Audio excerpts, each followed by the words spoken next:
Viens ma fille, tu viens avec moi? Viens ma fille, viens mon ange. Allez. Oh mon petit bébé, bah oui, il y a toutes les caméras. Oh mon... Non. Putain, qu'est-ce que je t'aime toi. Tu te mets où ma fille? Là?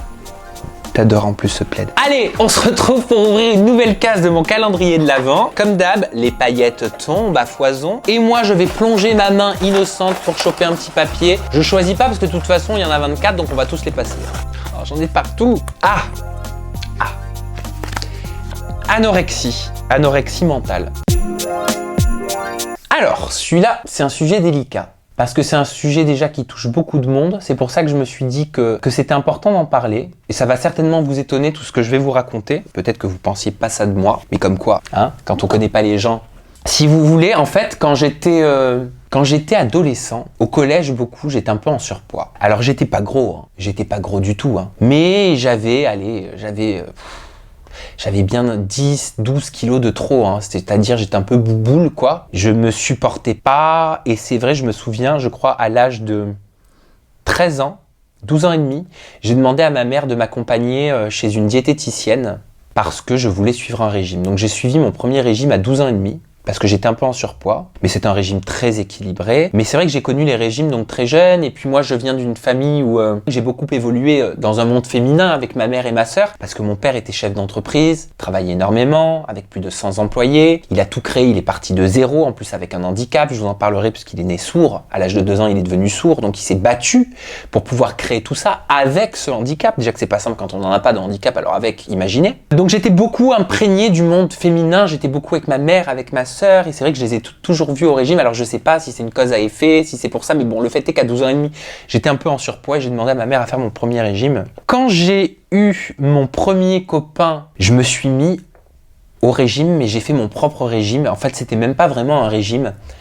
C'est-à-dire que je me dégoûtais, mon corps me dégoûtait, je me regardais dans la glace, je ne me trouvais pas attirant, je me trouvais dégueulasse. Et je pensais qu'en maigrissant beaucoup, j'allais devenir désirable. Je pensais qu'en étant très mince, j'allais me plaire. Alors au départ, ça a commencé, je m'en suis même pas rendu compte. Hein. Je me restreignais énormément dans l'alimentation. Jusqu'au jour où, à force, enfin au bout de plusieurs semaines, hein, je parle, j'étais arrivé à un point, mais je me rendais malade. J'étais très maigre et je bouffais rien. C'est-à-dire que j'avais un dégoût de la nourriture. J'avais l'impression que la moindre chose que j'allais manger, en fait, n'était pas bonne pour mon corps, que c'était malsain, que ça allait me faire grossir, que ça allait me rendre moche. Et au bout de plusieurs semaines, de plusieurs mois, j'ai commencé à... Je mangeais plus. C'est-à-dire que, par exemple, je me faisais un steak haché, mon repas, je pouvais même pas manger un steak haché entier. Parce qu'à l'époque, je mangeais de la viande. Hein. J'étais pas pesco-végétarien. Même manger un petit steak comme ça, les steaks surgelés, c'était trop. Donc je me coupais la moitié et je mangeais ça avec une tomate. Après j'ai éliminé le steak. Je trouvais que c'était encore trop. Donc je ne me contentais que d'une tomate. Et après, je culpabilisais en mangeant des tomates. Donc je m'étais acheté à l'époque, Zeltes faisait des petits soupes en stick, mais qui sont censés être juste un encas. Et c'était des petits soupes en stick que tu mélanges dans une tasse avec de l'eau, qui ne comportaient, je m'en souviens très bien, que 27 calories par sachet, par stick. Au départ, mon repas, c'était un stick. Puis après, c'est devenu un demi-stick. Ça va loin, hein. C'était très grave. Hein. Aujourd'hui, c'est pour moi inconcevable hein, de refaire ça, mais c'était ma réalité, c'était ma vérité il y a quelques années. Il y a plusieurs années. Jusqu'au jour où je faisais des malaises. Je commençais à tomber dans les pommes. Je travaillais dans la société de mon père avant de monter à Paris. Je voulais voir un petit peu comment fonctionnait le milieu du travail. Il m'avait donné l'opportunité de travailler au service, au service secrétariat. Je me souviens, je me prenais les portes. Il y avait des portes. Je me prenais les portes, j'étais allé voir le médecin, j'étais à 8 de tension. Ma masse graisseuse, je m'en souviens même plus, mais ma masse graisseuse qui était faible, 8 de tension. C'est-à-dire que j'étais en permanence comme si j'étais malade, comme si j'étais mal. J'aurais dû être au lit à cette période-là, j'aurais dû être alité, mais je ne l'étais pas parce que personne ne le savait. Mes amis me voyaient maigrir, ma famille me voyait maigrir, mais ils pouvaient rien faire parce que personne ne pouvait me forcer de toute façon à manger. À partir du moment où j'avais pris en grippe la nourriture, on avait beau me dire « mais tu es moche, tu fais malade », je m'en foutais. J'étais dans un pseudo contrôle. J'avais l'impression de contrôler mon poids et par la même occasion, je pense que j'avais l'impression de contrôler ma vie. Je ne sais pas d'où venait ce trouble. Alors maintenant, il faut savoir que je ne me suis jamais fait vomir. C'est pour ça que j'ai marqué anorexie mentale sur le terme, parce que c'est le nom de cette maladie. Beaucoup ne le savent pas, mais il y a l'anorexie et il y a l'anorexie mentale. L'anorexie, c'est quand on se comporte avec la nourriture comme je viens de vous l'expliquer, et parfois qu'on a des crises de boulimie. D'ailleurs, ça m'arrivait, au bout d'une semaine, tu pètes un plomb, en cachette, parce que c'est une honte. J'allais m'acheter un pot de Nutella et je me faisais mes tartines dans le pain de mie, cette céréale que j'adorais, je bouffais ça en cachette. Et puis, ni vu ni connu, le lendemain, je remangeais ma tomate, et puis il était hors de question de dire à qui que ce soit que j'avais mangé parce que j'avais honte. Voilà, on a honte. Et donc, l'anorexie, c'est ce que je vous ai expliqué, mais la personne qui va souffrir de troubles anorexiques va également se faire vomir. C'est-à-dire qu'elle va tellement culpabiliser qu'elle va vouloir ressortir toute la nourriture, se laver de tout ce qu'elle a mangé en se faisant vomir. L'anorexie mentale, c'est la même chose au niveau du rapport à l'alimentation et à la nourriture, sauf qu'on ne se fait pas vomir. Je ne me suis donc jamais fait vomir. Mais là où c'est très dur, l'anorexie mentale, je compare pas, mais là où c'est très dur, c'est que les deux sont très graves. Mais là où c'est très dur psychologiquement, c'est qu'en gros, il n'y a jamais réellement de lâcher prise. Là, c'est le contrôle en permanence. Et ça, c'est un enfer. Contrôler tout ce qu'on mange en permanence. Au départ, ça avait commencé avec une balance.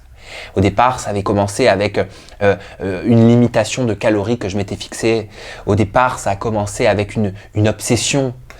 Et puis, ça a fini avec un demi-stick de soupe qui fait 27 calories par repas. C'est-à-dire un le midi, un le soir. C'est-à-dire au final 27 calories dans toute une journée. Quelque part, j'étais en train de me faire disparaître inconsciemment. D'où ça vient, je ne sais pas. Est-ce que ça vient de mon enfance? Est-ce que ça vient du fait d'avoir caché mon homosexualité pendant des années? Est-ce que ça vient d'un autre trouble du passé dont je n'ai pas souvenir mais qui s'est manifesté de cette façon-là? Je ne sais pas. Le fait est que j'ai souffert pendant, ça m'a duré quand même... Oh oui, alors la grande période c'était vraiment à 17 ans et demi, 18 ans, où j'étais vraiment au plus bas. Très maigre, mais ça m'a duré quand même jusqu'à mes faciles 23 ans, 23 ans. Et ma mère encore aujourd'hui, elle m'appelle, elle me dit: t'as mangé quoi? T'as bien mangé? Oui maman, parce que maintenant c'est terminé, je suis sorti. J'ai la chance vraiment de pouvoir dire que je suis sorti de ce cercle vicieux, parce que c'est un cercle vicieux. Quand on y est, on a l'impression que ça va durer toute sa vie, on a l'impression que c'est une maladie à vie. On se dit, j'ai mal au dos d'être comme ça. On se dit, mais en fait, c'est horrible parce que de ma vie entière, je ne vais jamais pouvoir me faire plaisir avec la nourriture. Et la nourriture, c'est la vie quand même. Enfin, ça fait plaisir de manger. C'est le partage, c'est la communion avec la famille, avec les amis. Et tu te dis, mais toute ta vie, tu vas te restreindre et ne rien bouffer? Mais en fait, non. Parce que j'ai réussi à m'en sortir. Petit à petit, j'ai vu un médecin, j'ai vu une diététicienne à l'époque, non pas pour me faire maigrir, mais pour me faire grossir, pour me faire prendre du poids, mais pour me faire prendre du bon poids. C'est-à-dire que petit à petit, elle m'a appris à réintroduire les aliments dans mon quotidien. Et ce fameux steak que je ne mangeais plus, cette fameuse moitié que j'avais supprimée de mon quotidien, elle me l'a remise. J'étais forcé, c'est-à-dire qu'il y avait marqué dans mon régime manger un demi-steak. Je ne pouvais pas en manger un entier parce que sinon je culpabilisais trop. Mais c'est comme ça qu'on m'a réintroduit les aliments. J'ai mangé un demi-steak, on m'a remis une tomate, et puis après il fallait que je mange de la salade. Puis après on m'a dit, il faut que tu manges aussi un peu de riz, un peu de pâtes, parce qu'alors ça, riz, pâtes, pain, tout ce qui peut exister, je l'avais banni de mon alimentation. Et je dois dire que c'est une séquelle qui m'est restée de cette période un peu sombre de ma vie. Oui, aujourd'hui, j'ai encore du mal à manger des pâtes, j'ai encore du mal à manger du riz, j'ai encore du mal à manger... Alors les pommes de terre, n'en parlons pas, parce que c'est le féculent le plus calorique. Vous voyez, j'ai encore des résidus de ce contrôle que j'avais, mais je suis guéri. Je ne subis plus l'anorexie mentale. Je suis sorti de cette période très sombre, je remange normalement, je vais au restaurant, je passe des bons moments. Je pense que quand on a été anorexique ou qu'on a fait de l'anorexie mentale, je pense que c'est quelque chose qui psychologiquement nous suit toute sa vie. C'est-à-dire qu'on a conscience de cette faiblesse, j'en ai conscience, je sais que c'est une de mes faiblesses. Je ne veux certainement pas retomber là-dedans. dans ce cercle vicieux, mais j'en ai conscience. Je le sais. Je peux mettre des mots là-dessus et ça, je pense que c'est la clé, en tout cas, de ma guérison, de ma réussite personnelle liée à ce problème. Par contre, c'est vrai, oui, je fais encore attention. Oui, je suis encore au régime. Oui, vous m'entendez dire en permanence sur Snap ou dans mes vidéos que j'ai pris 7 kilos, que je le vis mal. Oui, c'est vrai, ces 7 kilos, je les vis mal. J'en ai perdu, mais je les ai mal vécus. Mais là, je peux dire, je suis heureux de dire que je suis un régime pour perdre donc ce poids, mais c'est un régime équilibré. C'est un régime avec des pâtes, avec des féculents, avec du riz, avec du poisson. Bon, pas de viande parce que j'en mange pas, avec des légumineuses, avec des fruits, avec des collations, avec des goûters. Et c'est un régime équilibré. Et ce que je veux dire et le message qui est important, c'est que on a l'impression que quand on traverse cette phase très compliquée, déjà on a l'impression que ça touche que les filles, c'est faux. Ça touche aussi les garçons et c'est encore plus dur pour un homme de le dire. Mais ça touche en effet beaucoup les femmes. Mais on a l'impression qu'on va jamais se sortir de ce cercle vicieux et que toute sa vie, on va être contraint de vivre de cette façon-là et de se torturer de cette façon-là parce que c'est une torture. Hein. Bah non, c'est faux. Même si on pense ça, je peux vous garantir que j'en suis la preuve vivante. On peut s'en sortir en étant bien entouré, en voulant. Il faut surtout avoir la motivation de s'en sortir. Donc ça, c'est le message qui me tient à cœur et que je veux faire passer. Mais il faut quand même garder en tête que les problèmes ne s'envoleront pas du jour au lendemain et que ce rapport avec le poids et avec la minceur, il sera toujours présent. Voilà. Je sais que je vais évoluer avec ça, mais maintenant je connais mes faiblesses et je sais quoi faire pour ne pas retomber là-dedans. Donc n'hésitez pas à me partager votre propre expérience personnelle dans la barre de commentaires. Je me ferai un plaisir de vous lire et je me ferai un plaisir de découvrir au travers de vos messages ce que vous avez vécu ou bien savoir comment vous avez fait, quelle a été votre technique ou quel a été votre combat pour pouvoir vous en sortir. Et si ça peut aider d'autres personnes, eh bien dans ce cas-là, on aura tout gagné.